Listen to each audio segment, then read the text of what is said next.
ఉంది లేదు. ఉన్న పరిస్థితుల్లో అన్నిటినీ సమన్వయం చేసుకుంటాం. వెల్ఫేర్ హాస్టల్స్ ఉన్నాయి, ఎడ్యుకేషన్ ఇన్స్టిట్యూట్స్ ఉన్నాయి. ఈరోజు అందరినీ సమన్వయం చేసుకోవాలి. ఒక్క కాలేజీ యజమానులే కాదు, ప్రభుత్వ ఉద్యోగులు ఉన్నారు, రిటైర్డ్ అయిన ఉద్యోగులు ఉన్నారు, పెన్షనర్స్ ఉన్నారు, అగ్రికల్చర్ ఫార్మర్స్ ఉన్నారు, ఉమెన్ ఉన్నారు, మీడియా మిత్రులు ఉన్నారు. ఢిల్లీకి పోతే మీ వాళ్ళు మాకు సార్ రాజీవ్ ఆరోగ్యశ్రీ ఢిల్లీలో ఇంప్లిమెంట్ అవుతలేదు, మీరు ఏదో ఒకటి చేయాలని అడిగినారు. ఏదో ప్రయత్నం చేస్తున్నాము. ఏదో ఈ సమస్యలు కొత్తగా రేవంత్ రెడ్డి వచ్చినాకనే పుట్టుకొచ్చినాయి.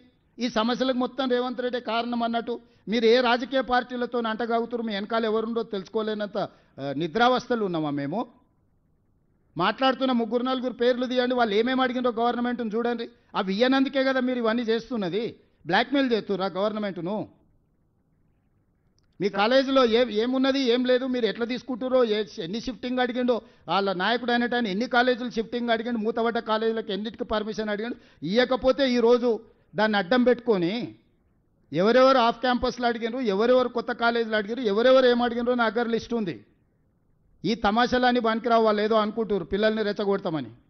నేను సంఘాలకు కూడా విజ్ఞప్తి చేస్తున్నా, దయచేసి మన పిల్లలే వాళ్ళు స్కూళ్ళు కాలేజీలు బంద్ పెట్టి ఏదో చేస్తాం అనుకుంటే మాత్రం అది పిల్లలకు అన్యాయం జరుగుద్ది.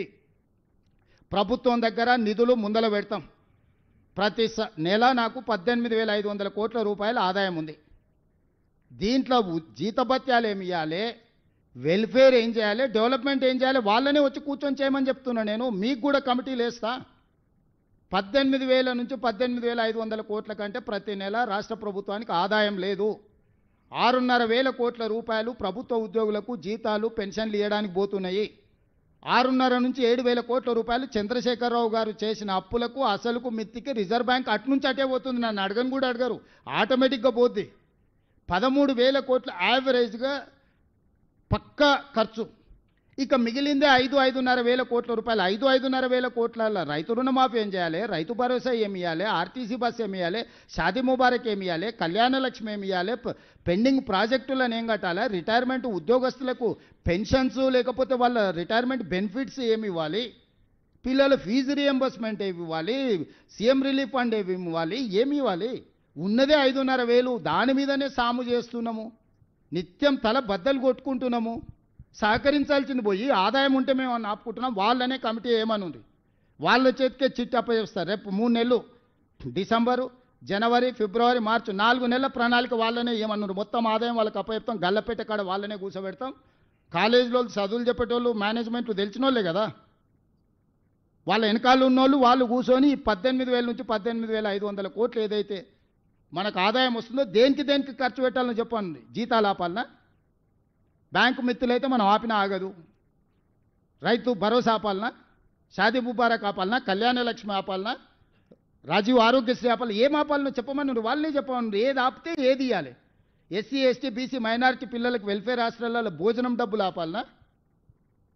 ఏం ఆపాలి? మీరు ఎన్ని డొనేషన్లు తీసుకుంటున్నారు? మీ పిల్లలు చదువుకుంటున్నారు ఇంజనీరింగ్ కాలేజీలలో, మెడికల్ కాలేజీలు, ఎంత డొనేషన్ తీసుకుంటారు మీకు తెలియదా? మీ ఉన్నోళ్ళు సాక్షి కాదా? ఎట్లా వసూలు చేస్తారో వచ్చే సంవత్సరం డొనేషన్లు అది కూడా చూస్తా. ఏసాలు వేసిరు అంటే కుదరదు. ఎవడెవడు ఏ సీట్కి ఎన్ని డొనేషన్లు తీసుకుంటారో మీరు చట్టం మాట్లాడుతున్నారు కదా, నేను కూడా అన్ని చట్టాన్ని అమలు చేస్తా. పక్కడ్బందీకి ఇద్దరం కలిసి తారీఖు పెట్టుకొని మేము ఇద్దరం కలిసి చట్టాన్ని పక్కడ్బందీగా అమలు చేద్దాం. రండి, ముందరికి రండి. మిమ్మల్నే వేస్తాను, నేను ఉండను. మీరే మీ జర్నలిస్టులు, సీనియర్ జర్నలిస్టులు ఉన్నారు కదా, మిమ్మల్నే ఒక కమిటీ వేస్తా. Will implement everything. మరి ప్రభుత్వ ఉద్యోగస్తులకు 1 నెల జీతం ఆపుదామంటే ఆపుదాం. 6,000 వస్తే మొత్తం వీళ్ళ పైసలని ఇచ్చేద్దాం. 1 నెల జీతం మరి ప్రభుత్వ ఉద్యోగులకు ఆపుదామంటే చెప్పండి. అరే అర్థం ఉండాలి. బెదిరించడానికి, బ్లాక్మెయిల్ చేయడానికి నోరు ఉంది కదా అని ఏది పడితే అది మాట్లాడితే అధికారులను తిడితే అధికారులు ఏం చేస్తారు? అంటే మీరు అడ్డగోలుగా వేస్తే ఏది పడితే సంతకం పెడితే ఒకడొకడు ఎట్లా ఫీజులు పెంచుకొని వచ్చిండ్రు. వాళ్ళ లెక్కలు చూస్తే అసలు కళ్ళు తిరిగిపోయినాయి నాకే. విద్య వ్యాపారం కాదు, విద్య సేవ. విద్యను వ్యాపారంగా చూసి వ్యాపారం తెలివితేటలు మెలుకోవాలని ఇంట్లో పెట్టి గెలుకుతామని అంటే అదేం కుదరదు. కొన్ని రోజులు ఇబ్బంది అయితే ఇబ్బందిని ఎదుర్కొంటాము. నేను కూడా ప్రజలందరికీ విజ్ఞప్తి చేస్తా, ఏం జరుగుతుందో.